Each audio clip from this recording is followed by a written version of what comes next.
हाँ दोस्तों, लाल किले की प्राचीर से प्रधानमंत्री नरेंद्र मोदी ने जो दावा किया, खुद बीजेपी के मंत्रियों और भारतीय सेना ने ही उसका कर दिया खंडन। बारिश में भीगते राहुल ने मोदी को दिया तगड़ा जवाब। बहुत स्वागत है आप सभी का। आप देख रहे हैं द राजनीति का विशेष सेगमेंट खबर और विश्लेषण। मैं हूं जब्बार खान। दोस्तों, आखिर 15 अगस्त 2025 को लाल किले की प्राचीर से प्रधानमंत्री नरेंद्र मोदी ने अपने भाषण में ऐसी कौन सी बातें शामिल करवा दी जिसका फैक्ट चेक खुद भारतीय जनता पार्टी के नेताओं ने कर दिया। आखिर भारतीय सेना से जुड़े लोगों ने कैसे फैक्ट चेक में उसे खंडन करते हुए गलत साबित कर दिया। राहुल गांधी एक तरफ भीगते हुए मूसलाधार बारिश में किस तौर पर मोदी को जवाब देते दिखे, तो दूसरी तरफ लग्जरियस लेविश गाड़ी में बैठ करके प्रधानमंत्री नरेंद्र मोदी किसी हिंदी फिल्मों की तरह सी ग्रेड डायलॉग्स कैसे बोलते बोलते देशवासियों को भ्रमित करने की कोशिश में दिखे। सब कुछ विस्तार से आपको बताएंगे दोस्तों, अंत तक इसे जरूर देखें। दोस्तों, प्रधानमंत्री नरेंद्र मोदी ने जो बातें कही हैं उसे देखकर सुनकर के आप चकरा जाएंगे कि लाल किले की प्राचीर से उस दिन जिस दिन देश को आजादी मिली, संविधान के तहत संविधान जब लागू हुआ और उसके बाद में जिस हिसाब से जो चीजें देशवासियों को दी गई उसके साथ इंक्रोच करते हुए अपनी सरकार में, और कैसे जब सत्ता खिसकने का डर सताने लगा तो झूठ परसते हुए नजर आए। ये मैं नहीं कह रहा हूं, यह खुद मोदी के उन भाषण में से जो बातें हैं जिनका खंडन सेना और बीजेपी के नेता करते हुए दिखे हैं। राहुल ने क्या जवाब दिया वो भी आपको दिखाते हैं। सबसे पहले दोस्तों, आप इस कुछ सेकंड के वीडियो को देखिए। भीगते हुए बारिश में राहुल कैसे स्वतंत्रता कार्यक्रम के अंदर खड़े रहे। यह देशभक्ति है, यह जवाब है उन लोगों का जो न्यायपालिका की कुर्सी पर बैठ करके भी राहुल को देशभक्ति सिखाने की कोशिश करते हैं। एक यूजर ने तस्वीरें पोस्ट करते हुए लिखा, यह कुछ सेकंड लाल किले से की गई 100 मिनट वाली मन की बकवास पर पूरी तरीके से भारी रहा।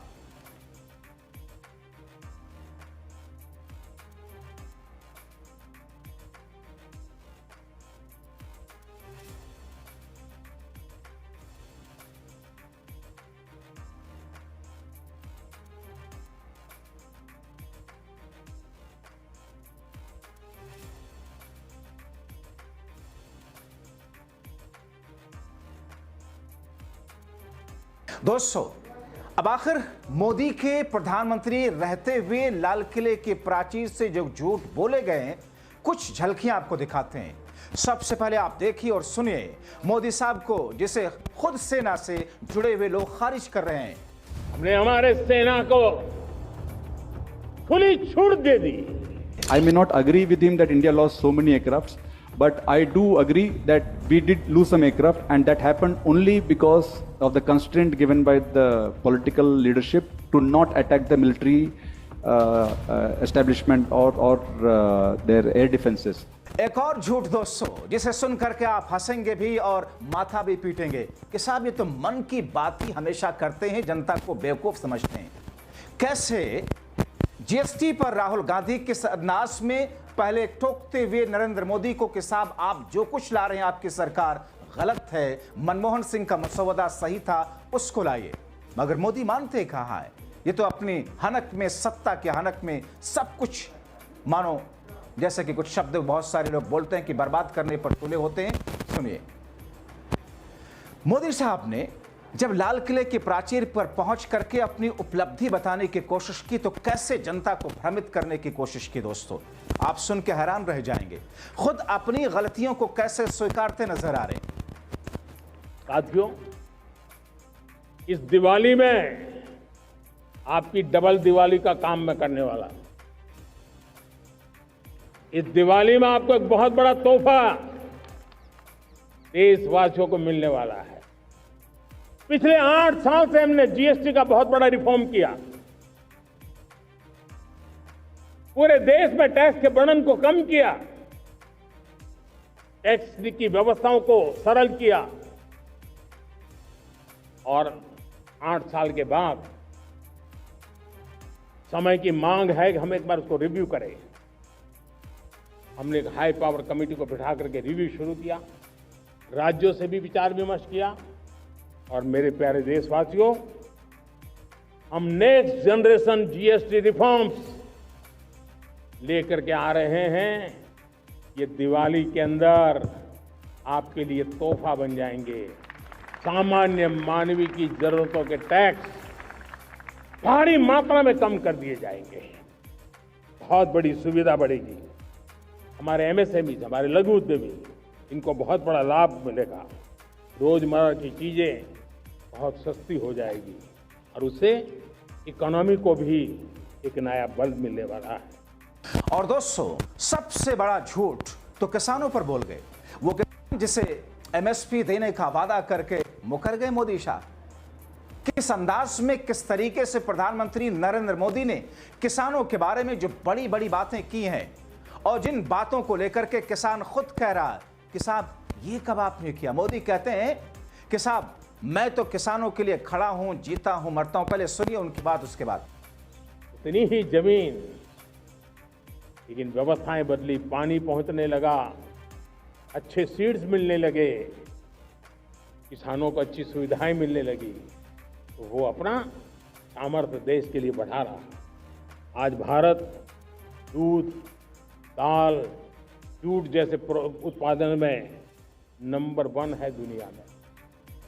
आज दुनिया का दूसरा सबसे बड़ा फिश प्रोड्यूसर, मेरे मछुआरा भाई बहनों की ताकत देखिए।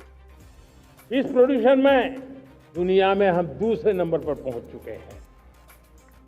आज भारत चावल, गेहूं, फल और सब्जी के उत्पादन में भी दुनिया में दूसरे नंबर पर पहुंच चुका है। साथियों, आपको खुशी होगी, मेरे देश के किसान जो पैदावार देते हैं, आज वो उत्पादन दुनिया के बाजार में पहुंच रहा है। 4 लाख करोड़ रुपया एग्रो प्रोडक्ट का एक्सपोर्ट हुआ है। ये मेरे देश के किसानों ने हमें ताकत दिखाई है। हम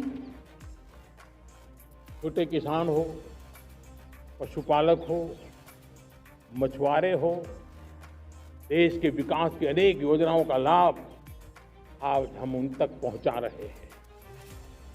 पीएम किसान सम्मान निधि हो, रेन वाटर हार्वेस्टिंग हो, सिंचाई की योजनाएं हो, क्वालिटी सीड्स हो, फर्टिलाइजर की आवश्यकता हो, हर क्षेत्र में आज और किसान को एक भरोसा हो गया है फसल बीमा का।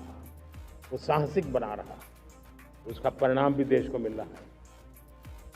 जो पहले कल्पना की बात थी आज हकीकत बन गई है। देशवासियों, हमारे देश के पशुधन को बचाने, हमें कोविड की वैक्सीन मुफ्त में मिली वो तो याद है, लेकिन हम पशुधन के लिए भी अब तक 125 डोज मुफ्त में पशुओं को लगा चुके हैं। फूट एंड माउथ डिसीज से मुक्ति पाने के लिए, जो हमारा यहाँ उत्तर भारत में उसे खुरपका मुंहपका बीमारी कहते हैं, उसे बचाने के लिए 125 करोड़ डोज हम लगा चुके हैं और मुफ्त में लगा चुके हैं। हम खेती के मामले में देश के वो जिले जहां के किसान औरों से पीछे रह गए, किसी न किसी कारण से 100 जिले ऐसे हैं जहां अपेक्षाकृत कम खेती है, और इसलिए हमने 100 जिले आइडेंटिफाई किए हैं पूरे देश में से, और वहां के किसानों को एम्पावर करना, किसानों को शक्ति देना, किसानों को मदद करने का एक अभियान चलाया है। और इसके लिए पीएम धन धान्य कृषि योजना का आरंभ किया है। पीएम धन धान्य कृषि योजना वो देश के 100 जिले जहां थोड़ी सी भी मदद कर देंगे तो वहां का किसान भी भारत के अन्य किसानों की बराबरी कर देगा। मेरे प्यारे देशवासियों, भारत के किसान, भारत के पशुपालक, भारत के मछुआरे, ये हमारी सबसे बड़ी प्राथमिकता है। भारत के किसान, भारत के मछुआरे, भारत के पशुपालक, उनसे जुड़ी किसी भी अहितकारी नीति के आगे मोदी दीवार बन के खड़ा है। सुना आपने दोस्तों, किसानों के हित के खिलाफ वाली नीति के विरुद्ध मोदी दीवार बन करके खड़ा है। मोदी साहब कहते हुए नजर आए तो फिर मोदी साहब से आपसे सिर्फ 2 सवाल। सीधा सवाल ये कि अभी तक किसानों को एमएसपी लीगल गारंटी की शक्ल में क्यों नहीं दी गई? अभी तक किसानों के लिए यूरिया खाद और दूसरी खाद के लिए लाइनों में लगकर पुलिस के लाठी डंडे क्यों खाने पड़ते हैं? डीजल और पेट्रोल की महंगाई के बाद किसान जिस तौर पर अपने खेतों में खून पसीना लगाता है और उसके बाद में स्थिति क्या उत्पन्न होती है, और आप यहां पर झूठ परोस। और दोस्तों, मैं ये नहीं कह रहा हूं, क्योंकि पिछले मंत्री केंद्रीय मंत्री मोदी के कृषि मंत्री थे नरेंद्र सिंह तोमर।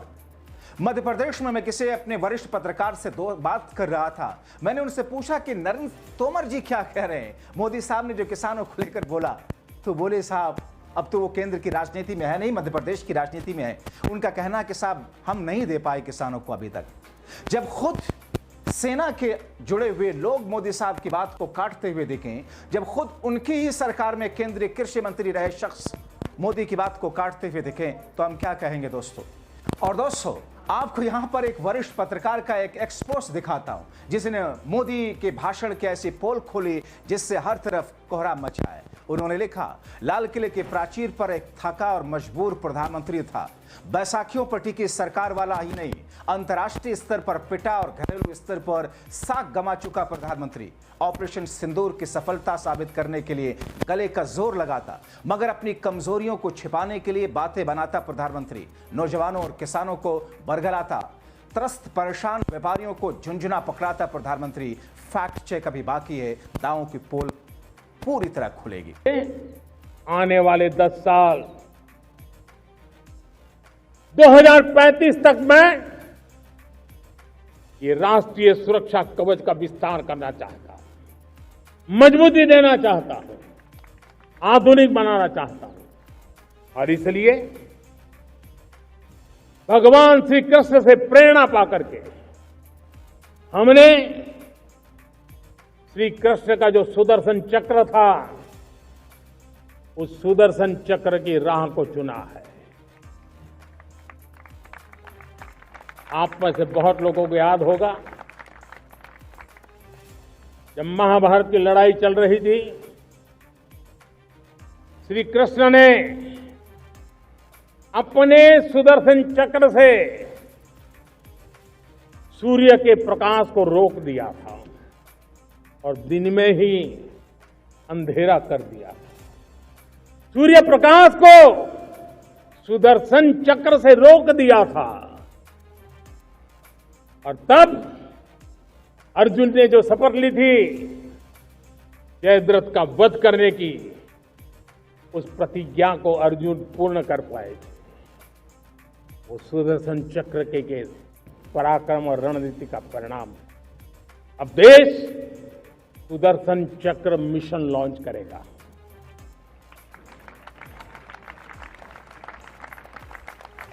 दोस्तों, ये स्थिति भारत के भारतवासियों के लिए उस दिन, जिस दिन देश को आजादी मिली, जिस दिन भारत का हर शख्स संविधान के हिसाब से अपने अधिकार को सरकार से उम्मीद करता है कि मिलेगा, मगर अधिकारों को तो छोड़िए, किस तौर पर झूठ बोल करके चीजों को परोसा जा रहा है। और इसीलिए अखिलेश यादव ने सीधे कहा, आज के दिन करना चाहता हूं, भारतीय जनता पार्टी के लोग 15 अगस्त को झूठ ना बोले, हमारी सीमाएं और फौज मजबूत हों, अग्निवीर जैसे व्यवस्था खत्म हो।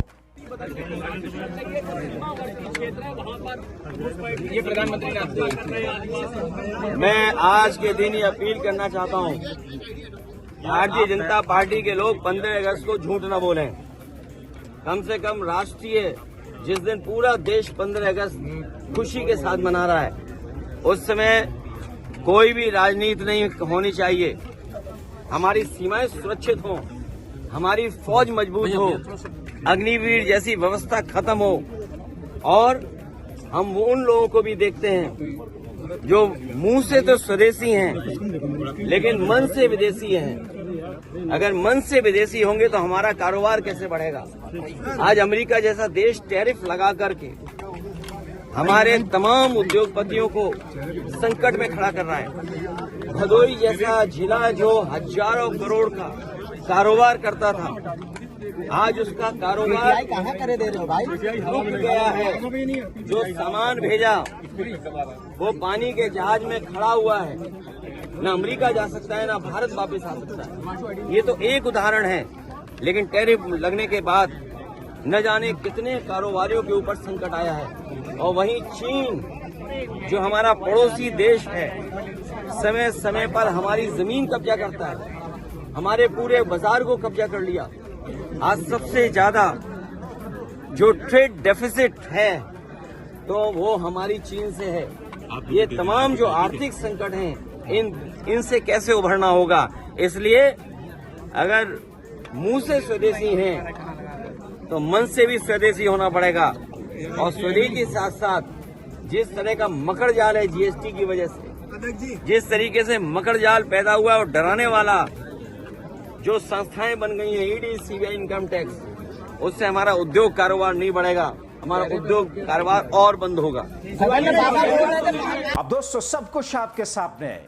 जितना पैसा, जितना रुपया इवेंट में खर्च करके आपके हमारे टैक्स के पैसे से इस सरकार ने खर्च किया है, अगर उसका एक हिस्सा भी जनता के विकास के लिए ईमानदारी के साथ में, इंटेंशन के साथ में करती, तो शायद आज इस तरीके से लीपा पोती भ्रमित करने की कोशिश करना ना पड़ता, वो भी लाल किले की प्राचीर से।